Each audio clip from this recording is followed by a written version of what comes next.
Леонід Данільчик. Нематеріальні дзеркала. Рящів. Тендітна литка визирнула з-під метушливих складок плаття. Кокетливо покрутилась, демонструючи свою звабну форму перед великим дзеркалом. «Зося! Незабаром твій вихід, Зося!» Ніжка розчаровано зникла. Юна красуня двічі прудко обернулась довкола себе, осяяла усмішкою своє щасливе відображення та випорхнула з імпровізованої гримерки. Летіла назустріч нечисленній публіці, подекуди зацікавленим поглядам, розрідженим аплодисментам та нечастим дешевим букетам. Ну і нехай так, за те, яке вдоволення перевтілюватись, грати, жити, кохати, страждати, бути щасливою, впадати в розпач, і все це за одну коротку мить вистави. Зала польського гімнастичного товариства щотижня переживала дивовижну трансформацію, перетворюючись на міський Рящівський драматичний театр. Примітка.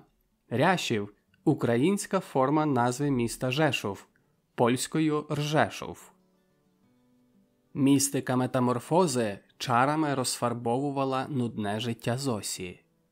Прима повітового театру, заледь черкаючи балетками паркет, мчала назустріч авансцені, а її відображення у трюмо продовжувало старанно випрацьовувати міміку та пози для майбутніх перформансів. «Остапе, хочу тебе одразу застерегти, знаючи твою гостру палку натуру». Ігнат поправив бант-краватку. «Будь пильним». «У твоїх застереженнях немає потреби.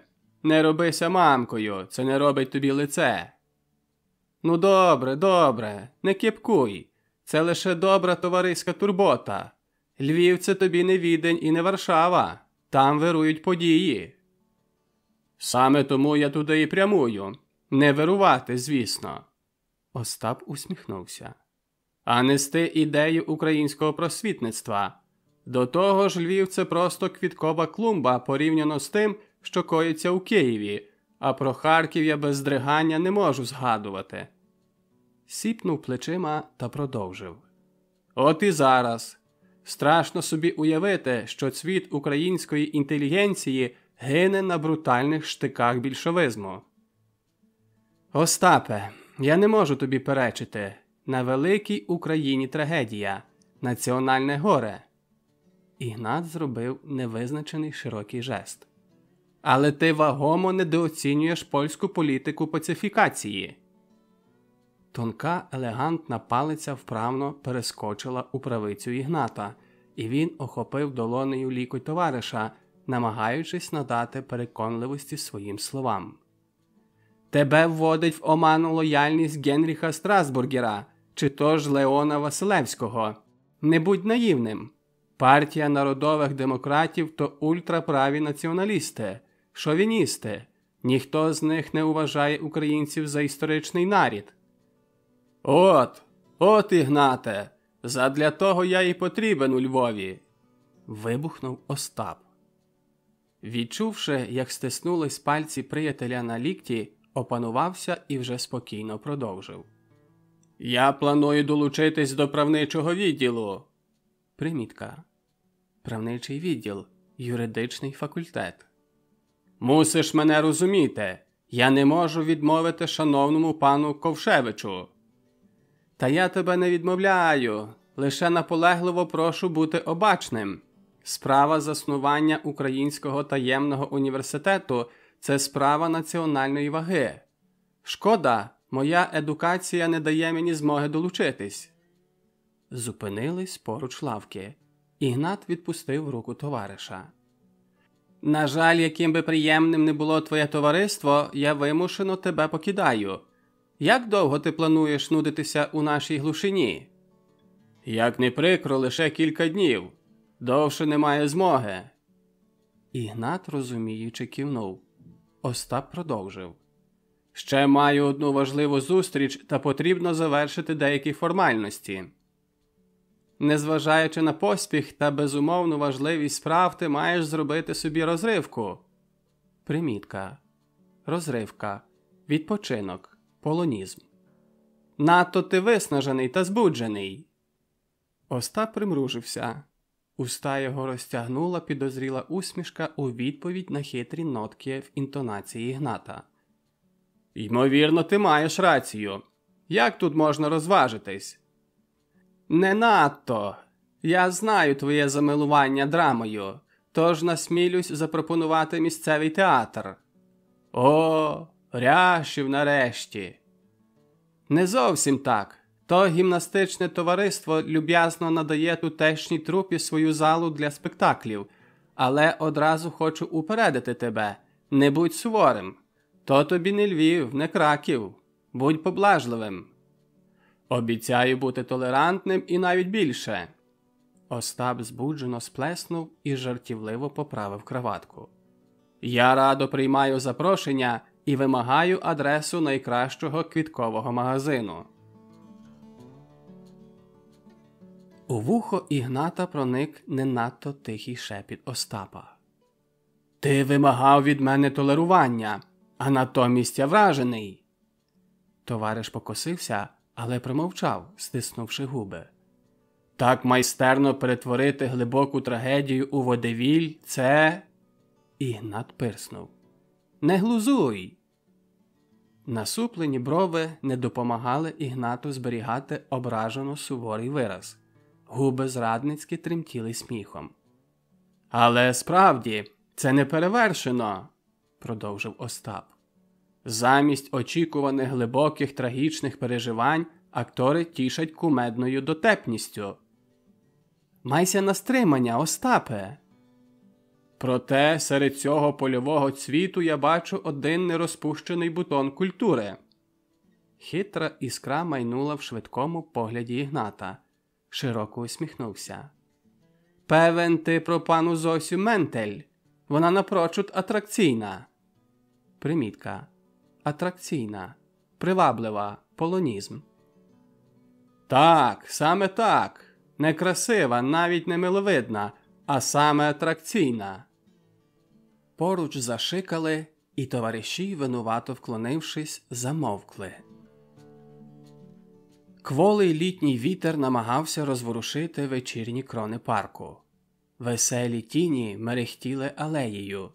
Ігнат у піднесеному настрої відстукував палицею ритм впродовж неквапної прогулянки. «Маю тобі ще одну приємність запропонувати. Ти перетворюєш мої буденні дні на свята». І Остап поклав руку на плече приятелю. «Тішусь, що можу бути корисним у твої короткі відвідини». «То що за несподіванка мене чекає? Не тягни театральних пауз. Сьогодні їх було вдосталь». «Ти не дотримуєш слова. Я просив не порівнювати наше провінційне аматорство з театрами столиць». «Ну годі, не ображайся. Я насправді отримав неймовірну хмару позитивних емоцій. Особливо зачарувала мене тутешня прима». «Ну що ж, можна посприяти поглибленню цього стану. Маю запрошення на раунд до Мазовєцьких, де, певен, буде нагода представити твою скромну столичну особу нашому провінційному діаманту, пані Зосі». «О!» «Я наважуюсь на цей необачний крок лише тому, що переконаний, невідкладність твоїх справ не дадуть тобі часу наробити дурниць». «Ігнате!» «Не намагайся відбілитись. Твої вимовки безсенсовні. Я надто тебе добре знаю». «Ігнате! Немає більш моногамної щодо матрімоніо людини, ніж я». Примітка. Матрімоніо – шлюб.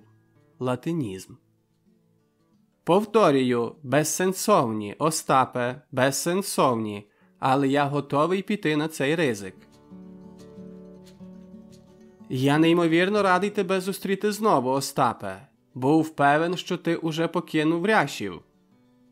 Остап зробив дзеркальний жест у відповідь на припіднятий капелюх та почав нетерпляче переминатись на місці.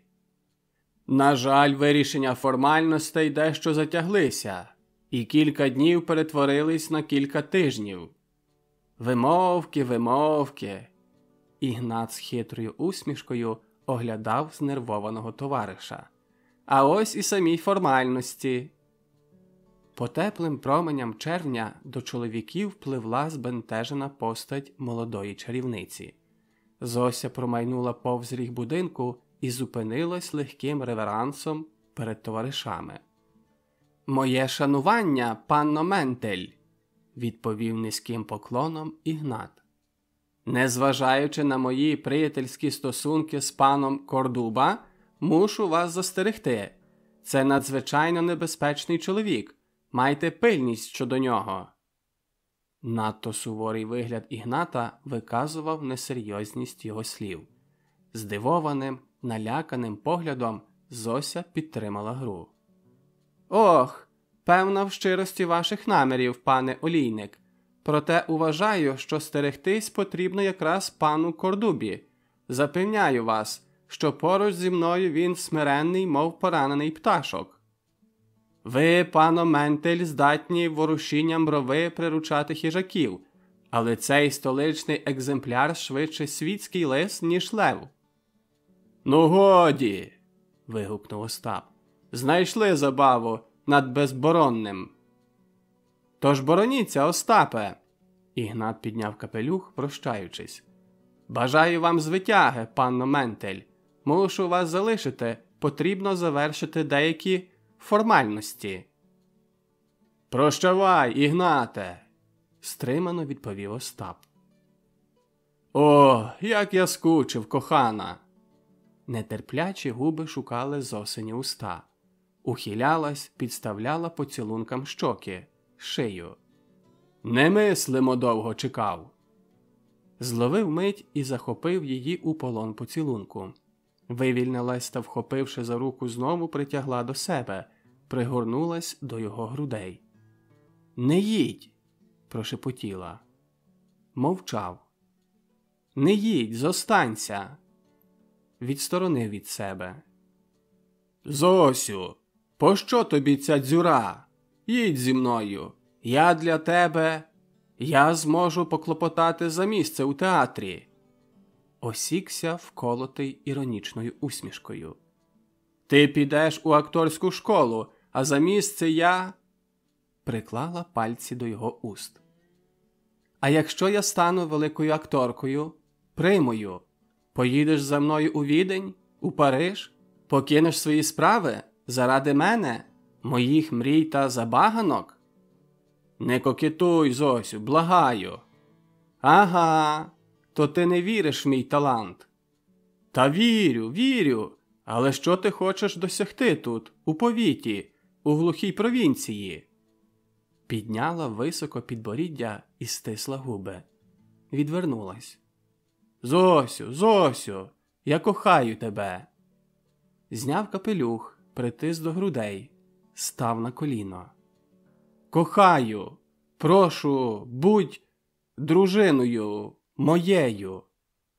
Гучний вибух Зосиного сміху сколихнув зелені крони і дзвінко розсипався серед збентеженої листви. «Прошу, не муч мене!» Шепіт ледь прокрадався крізь тремтячі губи Остапа. «О, врешті-решт!» – вигукнула Зося. «Врешті-решт!»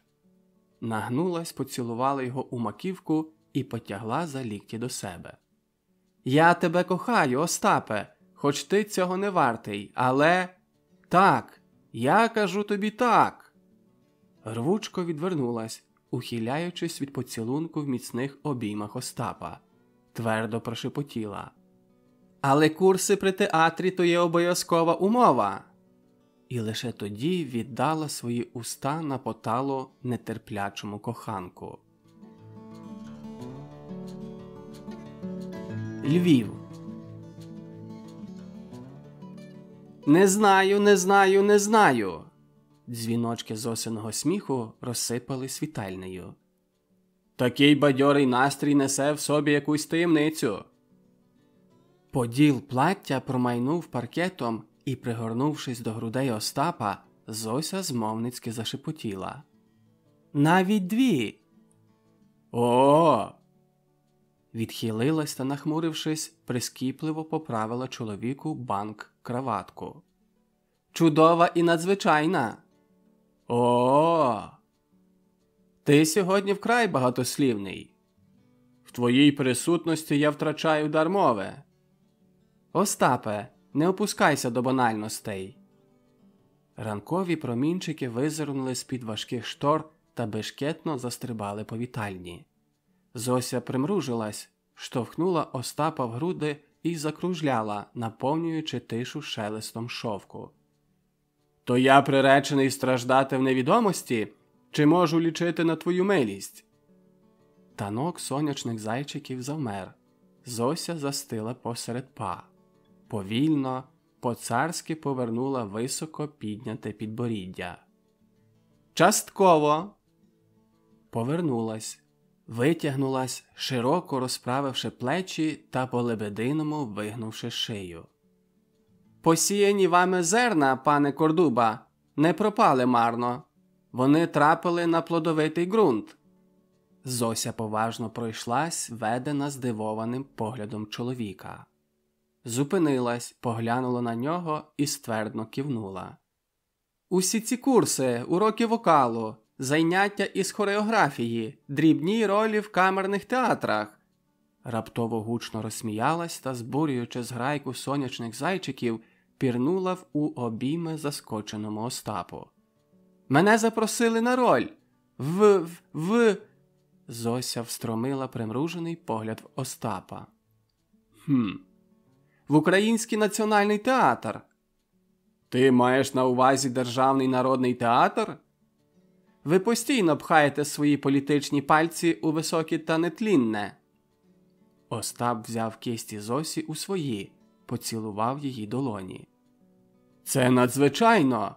Я вже уявляю у головній ролі пані Софія Кордуба». «Не головній, наразі не головній», – підтисла грайливо губки. «І це є чудова новина. Не більше, але й не менше».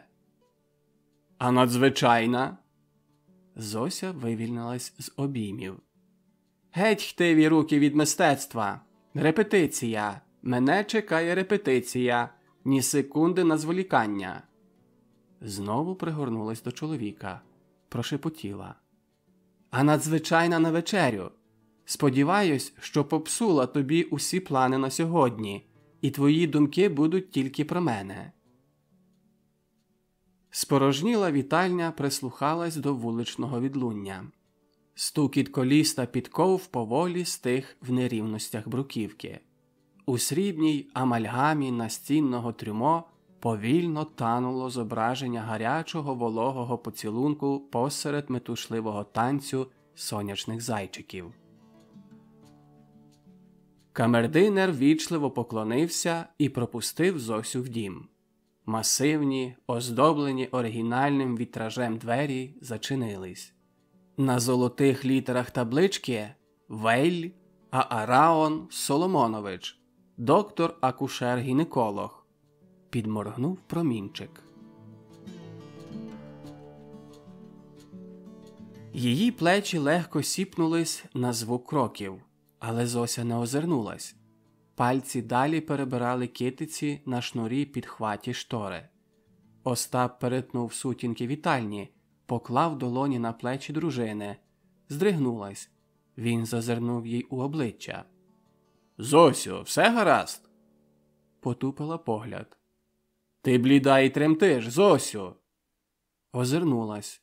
Пустила китицю, накрила своєю долонею його руку на своєму плечі. Шнур попустився, заледве втримуючи важку штору. «Гаразд, все гаразд, мені якось не...» «Ти не дужа?»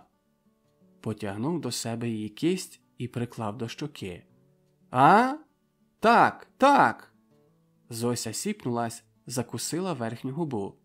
«То щось нервове, не варто!» Підвелась. Остап підтримав її за лікті. Доктор казав?» сховала погляд. Надмірне збудження. Справді, Зосю, пригорнув дружину до себе. Театр не вартий таких переживань. То не театр, то... уривчасто зітхнула. Не вартий, ні. Що там трапилось? Відірвала щоку від його грудей, глитнула і підвела повний вологи погляд на Остапа. Ти кохаєш мене? Поцілував її у перенісся. Кохаю, зоре моя, кохаю більше за все на світі. Закусила губу, сховала очі, прошепотіла. Вистав не буде. Я знаю, заворушення. І кохатимеш завжди, завжди? Знову повернула погляд. Такий дитячий, наївний, такий повний надії.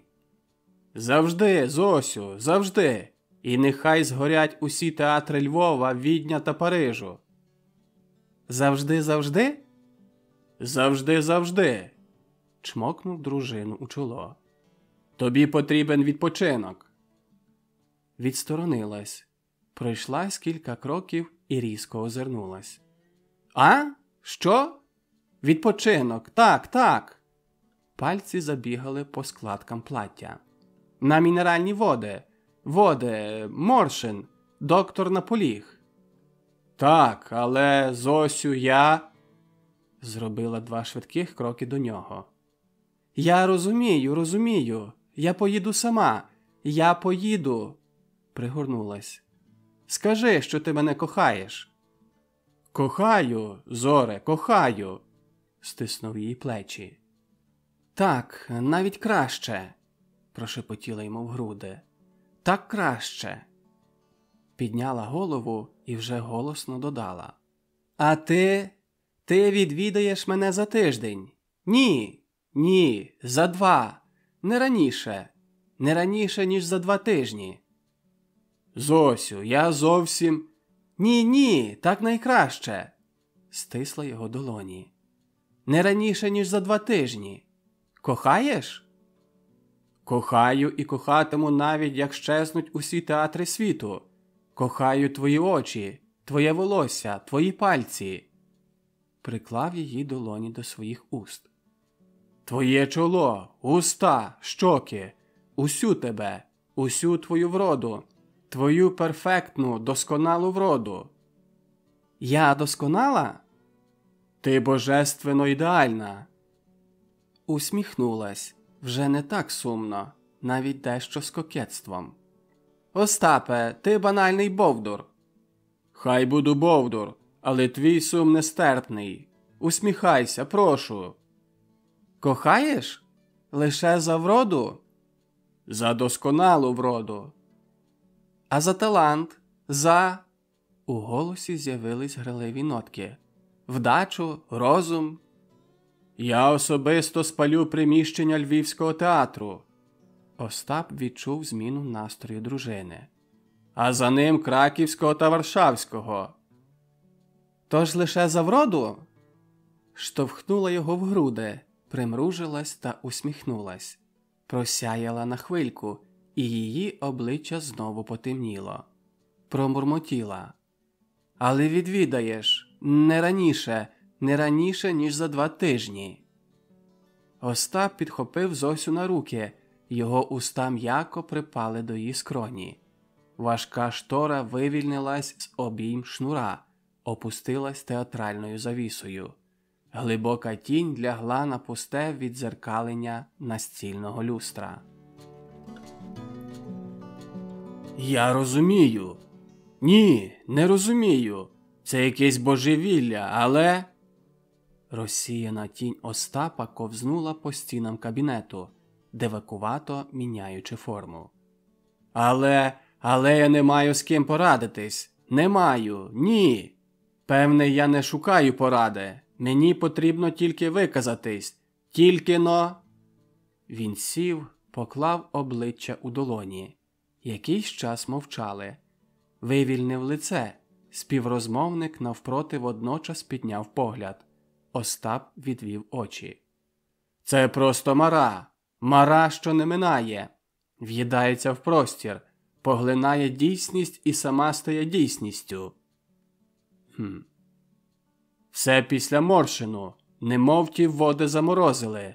Ні, вимили. Так вимили з нею душу, тепло, кохання, лишили тільки зневагу, презирство. Долоні ляснули по стегнам, і ті пружинно підхопили Остапа на ноги. Прийшовся, шаркаючи підошвами. Що? Що там трапилось? Що? Що так її міняє? Що спонукає грати мною, моєю відданістю, моїми почуттями? Голос зірвався і зупинив нервову ходу. Остап озирнувся. Співрозмовник стояв упівоберта. Пильно вглядався. Неначе я десь в партері, і зі сцени на мене линуло тепло. Ці погляди, жести, аванси, усмішки, блиск гарячих очей – це все мені, мені одному, лише мені, тільки мені. Рвучко повернувся до вікна. І от Моршин, завіса, мов та завіса, кінець спектаклю. Я чую сміх, гамір, веселощі. Це все лунає там, за кулісами, за завісою. Я йду, пробиваюсь крізь натовпи. Сплюнув собі під ноги, зробив 2 широкі кроки. Сів. Краєм ока помітив, як співрозмовник всівся слідом. Натовпи? Хижі зграї шанувальників, тих вульгарних паяців, розбещених франтів, п'яниць. Запнувся, нездатний стримати тремтіння губ. Я мушу продиратись крізь щовечір, щоніч, дертись, пхатись крізь натовпи насмішок, з верхніх поглядів, двозначностей, недомовок, натяків, ганебних натяків. Відкинувся на спинку дивана, розсіяв по стелі погляд. Поклав на голову руки, пальці заплутались у пасмах волосся. Я певний, що і зараз, вдома, мене чекає вдома цей вертеп. Вертеп приниження. О, Господи! Встав і знову сів. І що? Що? Що з того, що, продершись, я здираю цю завісу і там порожнеча, пустка, байдужа пустка, зневажливий погляд, зачинені перед обличчям двері її спальні, нашої спальні. Я втратив доступ до її душі, до її слова, до дотику. Не маю права навіть на ласкавий погляд, тільки зверхність, погорда і байдужість. Мряка сутінок невтомно роз'їдала простір кабінету. Остап нахилився, помахав головою. Зітхнув та встав. Підвівся і співрозмовник. Наблизились один до одного. Простягнули руки. Остап зняв з кута дзеркала капелюх, не накладаючи на голову, вийшов. Відображення продовжувало простягати руку в темряву, намагаючись знайти в ній причину цим непідвладним розумінню змінам. Краків. О, я певний, що цей ідіотизм з диктатурою пролетаріату скоро розсипеться, наче пил. Слова Броніслава загусли у в'язкому сигарному димі. Крізь тютюновий туман блиснув короткий, проте яскравий зустрічний погляд Зосі. Остап помітив це та з докором зирнув на дружину. Кутик її губ зневажливо смикнувся, і вона демонстративно змінила позу, підставляючи до огляду Броніславу свій привабливий профіль.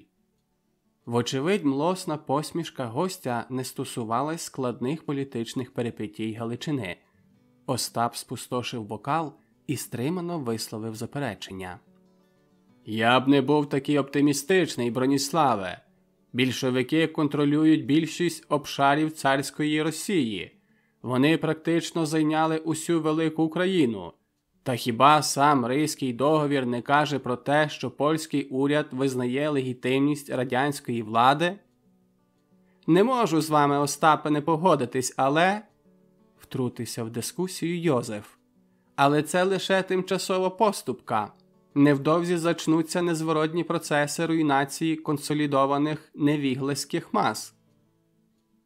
Користаючись з моменту, Броніслав підвівся та перетнув кімнату. Вибув з поля зору Остапа з метою безперешкодного огляду принад чарівної господарки дому.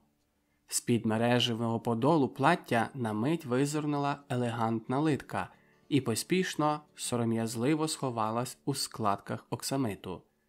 Повіки кавалера блаженно опустились, його вільна від фужеру рука ковзнула по жилетці. Завмерла, тамуючи шаленство серця. У відповідь брови Зосі смикнулись, і погляд мрійливо потягнувся кудись увесь. Темне скло відтворило на своїй гладі пафосну пантоміму. Остап відвів очі від дзеркальної поверхні вечірнього вікна.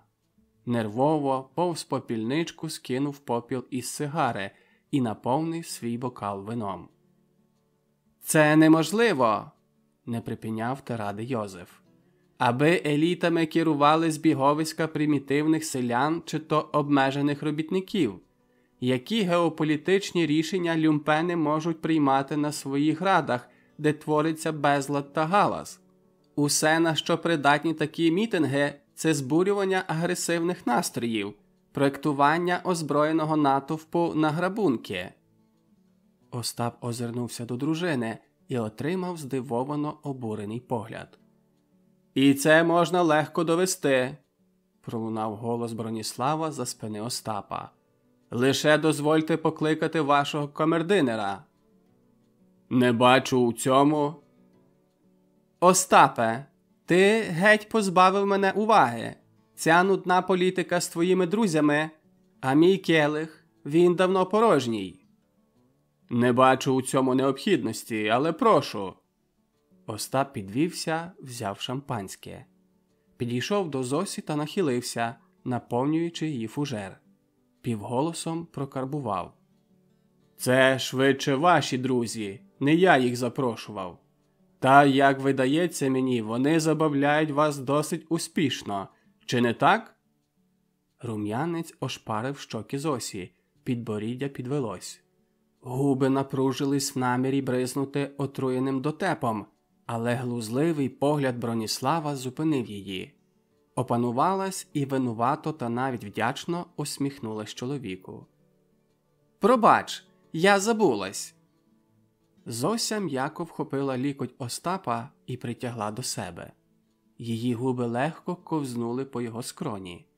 Обличчя Броніслава пересмикнулось, і Зосині очі розширились від здивування.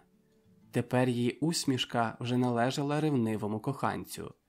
Остап залпом допив черговий бокал та покликав прислужника. Стефан завмер у шанобливому поклоні. «Прошу, Броніславе, питайте те, що хотіли дізнатись». Остап наповнив собі келих. «Стефане, прошу вас щиро відповідати на усі запитання цього панства, якби ж то мені самому». «Стефане, прошу зробіть таку ласку та викажіть свою думку щодо можливих геополітичних наслідків Версальської угоди». Камердинер підвів очі на Броніслава, поворушив губами та нерішуче глянув на господаря. Отримав підбадьорливий кивок. «Я, пане Свінціцький, не маю жодного уявлення, як може вплинути згадана вами угода на подальший розвиток відносин між європейськими державами». Гості перезирнулись. «Тоді, можливо, ви дасте оцінку рішенню уряду Речі Посполитої про визнання уряду Української Радянської Соціалістичної Республіки і резигнації визнати уряд Української Народної Республіки». Примітка. Резигнації. Відмови. Полонізм. Знову Стефан зирнув на Остапа та відповів. «Не маю змоги провадити оцінювання таких вагомих державних рішень, пане Свінціцький». Крізь уже неприхований широкий посміх Йозеф прихилився, поглянув на Остапа та промовив. «З вашого дозволу, пане Кордуба», – повернувся до камердинера. Не будемо вас більше катувати, Стефане. Останнє запитання. Після самоліквідації більшовицької навали, який сценарій розвитку на українських землях вам видається більше реалістичним? Утворення непідлеглого національного державоутворення чи вхід їх у склад Федеративної Речі Посполитої на тих чи інших автономних засадах? Можливо, зможете спрогнозувати ступінь вольностей самоврядування? Думаю, ми вже отримали достатньо вичерпні відповіді. Остап підвівся та підійшов до прислужника. Пробачте мене, Стефане, прошепотів, торкаючись його плеча і таким чином відпускаючи спокою. Сконфужений камердинер із жалем глянув на господаря та вийшов. Зневажений слуга шкодує пана. Картання Остапа перебив гучний голос Броніслава. От, це пряма демонстрація неможливості нижчих прошарків суспільства до керівної ролі. Вилучив момент позирнути на Зосю. Отримав черговий аванс. Погодьтесь, Остапе, що ваш Стефан освічений та недурний чоловік. А що тоді мовити про люмпенів, які очолюють так звану революцію? Остап відірвався від бокалу, оглянув на просвіт рубінову рідину, допив і відповів. Зрештою, вже надто пізня година для дискусій. Ми втомлюємо пані Софію. Але, Остапе, я зовсім не змучилась. Ваш дискус... Зосю! Серед жовтуватого диму загусло мовчання. Тихе дзижчання торшерів повільно обертало тютюновий циклон. Врешті, витримавши достатньо довгу гнітючу паузу, Зося піднялась і холодно, стримано ввічливо, тричі зробила кніксен. Вийшла, ледь давши гостям можливість підвестись та відповісти поклоном. Примітка. Кніксен. Спрощений короткий реверанс. Двері за чоловіками зачинились. Остап провів їх особисто. У настінному трюмо зустрівся з поглядом блазня. Комедіанта. Паяца, призначеного розважати коханців власної дружини. Лакея, необхідного для прийомів у вітальні і доречно відсутнього на прийомах в будуарі. Струсив головою, проганяючи нестерпні думки. Та лише розбурив нагріту алкоголем кров. Круто розвернувся і рішуче рушив, залишаючи своє відображення тліти у густому сигарному димі приниження. Полум'я свічі збентежив протяг. Двері Зосиної спальні прочинились. Перестала зачиняти їх від часу, коли припинились п'яні намагання Остапа добутись її прихильності. Відірвала голову від майже закінченого листа. У дзеркалі туалетного столика зустріла важкий погляд чоловіка. Розвернулась, вигнула спину, розвела плечі. Підборіддя потягнулось вбік та гору. Остап увійшов, скривився на вигляд підтиснутих губ дружини. Огледівся. Його погляд впав на дві валізи. Обличчя зблідло, перевів погляд на Зосю. Вона коротко зверхньо кивнула. Окріп вина, вимішаного з дурною кров'ю, ошпарив чоло Остапа. В один стрибок наблизився до дружини, стиснув її плечі, відірвав від стільця. Зойк! Спалах жаху в очах Зосі. Стрепенувся, мить позволікав і повільно опустив дружину в крісло. Пустий погляд ковзнув по її обличчю, столику, свічі, паперу. Зупинився на аркуші паперу. Серед акуратних рядків недоречно розтікались вологі калюшки необережних сліз, змішуючись з атраментом букв. Зачепився за слова. «Коханий, пробач, що так довго. Я нарешті готова». Кулачок Зосі схопив та зім'яв листок. Розмашистий удар Остапа звалив її на підлогу. Спробував вирвати аркуш. Не віддала. Схопив дружину за волосся. Її очі шарпнули ненавистю. Уражений струсив немічну ляльку і з силою гупнув головою об край столика. Бризки крові оросили дзеркало. Зося повалилась на паркет. Зі скроні, повз скрижанілі очі, потягся тонкий багряний потічок. Долоня розтиснулась. Остап вийняв папірець. Аркуш затремтів у неслухняних руках. Очі побігли по рядкам.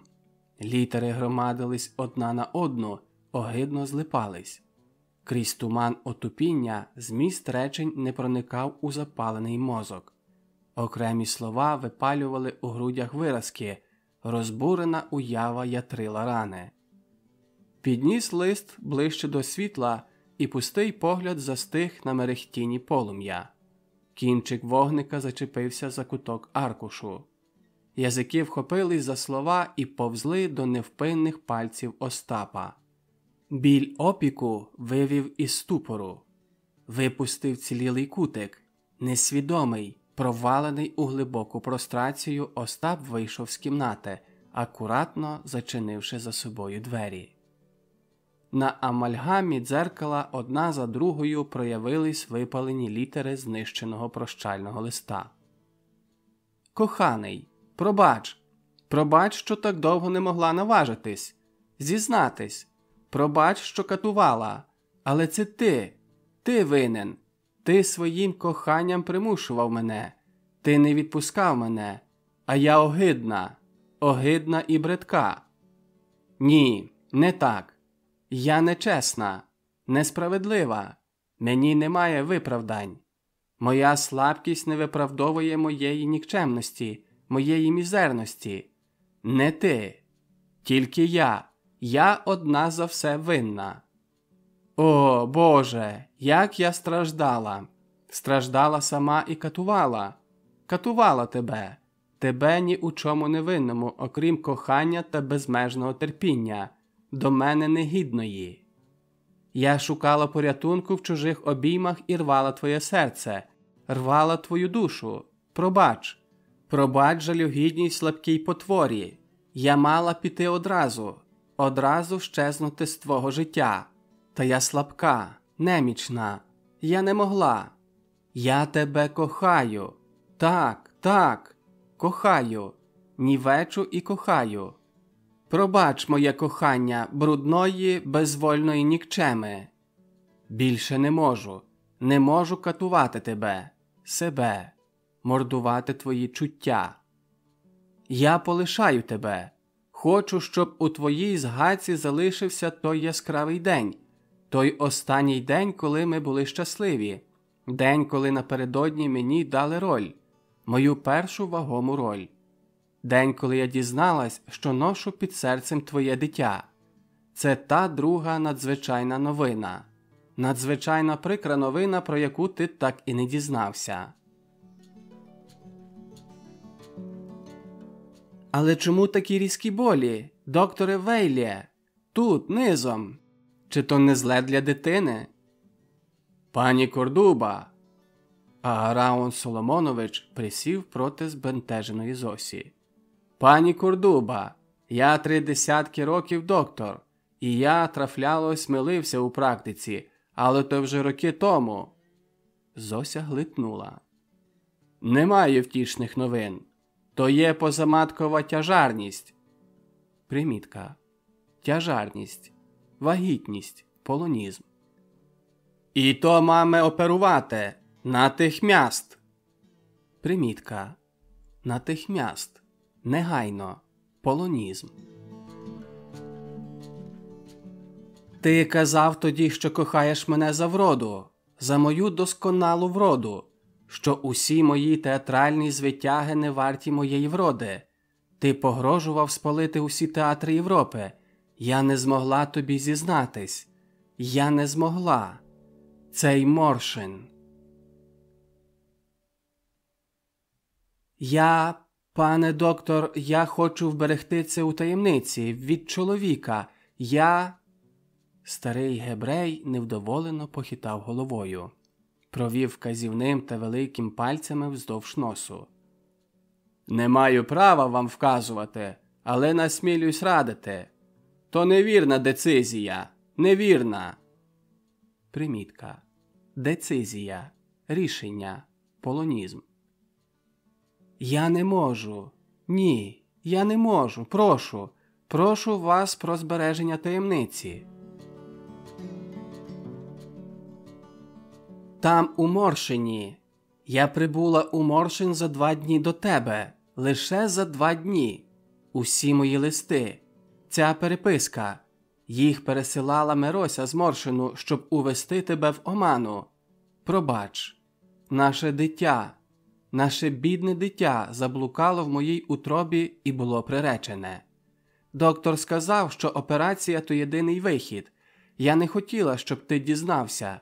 Я не хотіла, щоб ця надзвичайна новина, що по обіді стала надзвичайно прикрою новиною. Я не хотіла, я боялась втратити твоє кохання, втратити тебе. І потім цей огидний шрам. Це бридке тавро. Я перетворилась на потвору.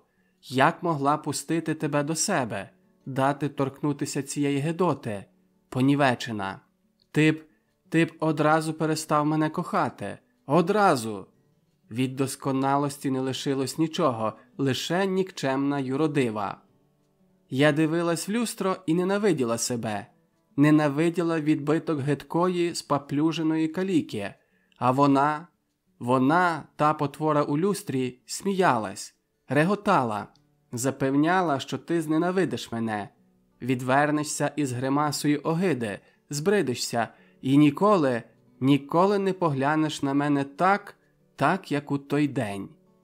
І я ненавиділа тебе, себе, ту юродиву напроти, ненавиділа це тавро, що забороняло тобі мене кохати, а я не могла втратити твоє кохання, але мусила. Я мала полишити тебе одразу, та не мала на то сили. Твої погляди, твої дотики, твої слова – все це робило мене такою щасливою і нещасною. З кожним словом, поглядом я все більше ненавиділа. Це роз'їдало мене, палило виразками. О, як я кохала і ненавиділа! Тебе за твоє кохання, за те, що ти так мене кохаєш. Я кидалась в обійми іншим, що мститись тобі за твоє кохання, за твою потворність, за своє кохання, за те, що більше не можу належати тобі, за те, що не маю права кохати тебе і дозволяти тобі кохати себе, і не мала снаги то побороти. Я не могла допустити, щоб ти розлюбив мене. Я слабка, нікчемна потвора. Пробач. Я знаю, що ніяк і ніколи не можу бути пробачена, але пробач і прощавай.